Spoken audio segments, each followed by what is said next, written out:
To make a successful photograph, one must be completely immersed in your subject. There can be nothing else in your mind. Even the camera must disappear.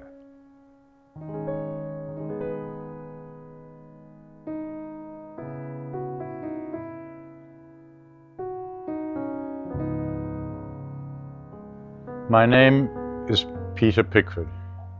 I'm a wildlife photographer. My name is Beverly Pickford, and I'm a wildlife photographer. I was always a dreamer and a searcher, so the fact that my parents took us out on weekends and in the holidays into nature became a part of my normal environment. I always loved photography. I loved working in the darkroom, and it always felt like magic when an image began to appear on paper in the developer. Although I didn't photograph for quite some years, when I picked up a camera, I borrowed a friend's father's camera to photograph Beverly, and in that moment, photography came alive for me again. Not just that I was making an image of Bev because she was beautiful, but there was something much more than that, a quality that spoke of the resonances that she had that made her beautiful. Once I met Peter, we combined our skills to a career in game lodge management, a step into the wilderness from where we would not return. Wilderness is my passion, the place my soul breathes. You cannot force a photograph. It must come into being from inside, even if it is an expression of what's outside of you. The love of nature has always been deep inside me. To photograph nature is then a physical manifestation, a feeling, and it's entirely natural to me. I couldn't have done it with something else. Nature photography was an obvious choice. Exploring the natural world has been my life's journey. It is both spiritual and adventurous.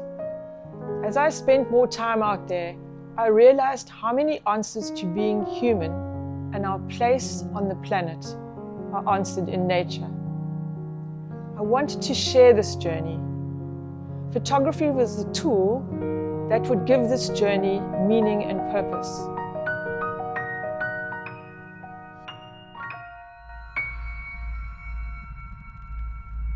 It's amazing to see what changes we've seen in our lifetime. As humans, we seem to measure or understand all time in reference to a lifetime, not realizing that that is absurdly short. The pace at which the world is changing is staggering. Technological advancements outpace themselves almost every week. But it's the changes that humans have wrought on the earth in my lifetime that I find truly disturbing. We have lost our respect for the creatures that share our planet. We need to slow our greed. What we perceive we need to consume. Rather take the lead of nature and traditional people to consume only what we need. In Wild Land we wrote, "Wild land is irreplaceable, therefore more precious than anything we would take from it." About 14 years ago, we realized that during our short lifetime, the amount of wilderness on our planet was becoming diminished right before our eyes. We needed to document this in a manner that was to convey the magnificence and great value of our wild realms. So much so that we cannot as a species begin to allow these areas and the creatures that thrive to disappear.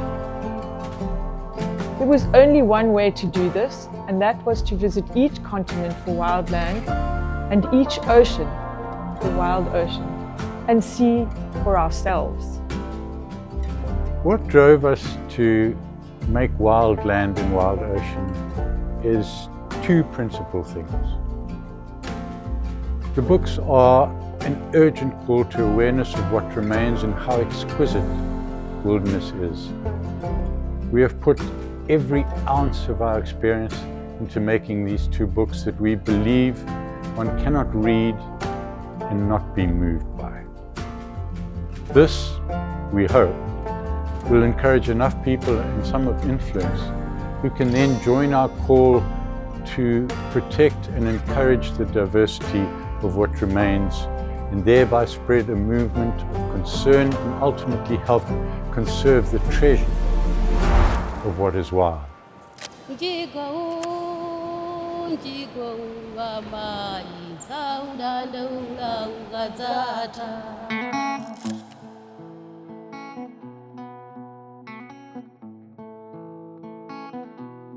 We sought tracts of wilderness that were vast.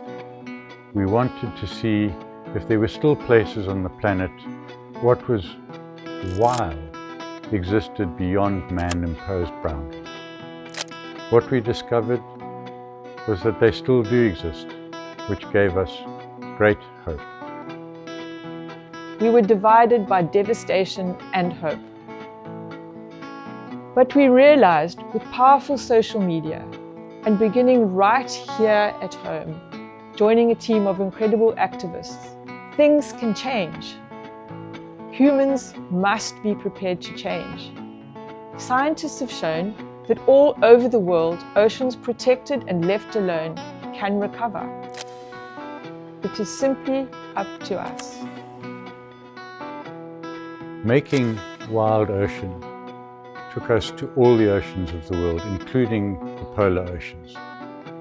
The oceans cover more than 70% of our planet, and yet for most people, they're the sea, a place we visit on holiday to immerse ourselves briefly along their fringe. But very few people actually explore them more than that. We decided to look more deeply. Wild Oceans was our project which followed Wild Land. After spending 4 years traveling the planet, searching for the last wilderness areas on Earth, we realized that much in between these great continents was ocean. So our next step was to find out where wild oceans existed. To put a mask on and dip your head under the water on a coral reef is like having a shrub in your garden burst into bloom and become surrounded by butterflies and insects and birds of such variety that you can forget for a moment to breathe. The experiences we had making Wild Ocean were so diverse and so full of life that we came away more excited than if we'd visited another galaxy. The ocean is the Earth's last frontier, and we're really excited to share what we found. Right now on our planet, I think conserving the ocean is probably, as a species, our most urgent task. We still have the chance for our ocean areas to recover. We still have the chance to stop the disappearing and extinction of so many species. In this book, we explore the last remote areas of the planet, where the sea and the coastline are wild. And that's what we want to bring to you, that unique and special experience that so many people don't have the opportunity to see. And I think it's changed our life. I think we will never be the same. We will never see the surface of an ocean without wanting to immerse ourselves in it.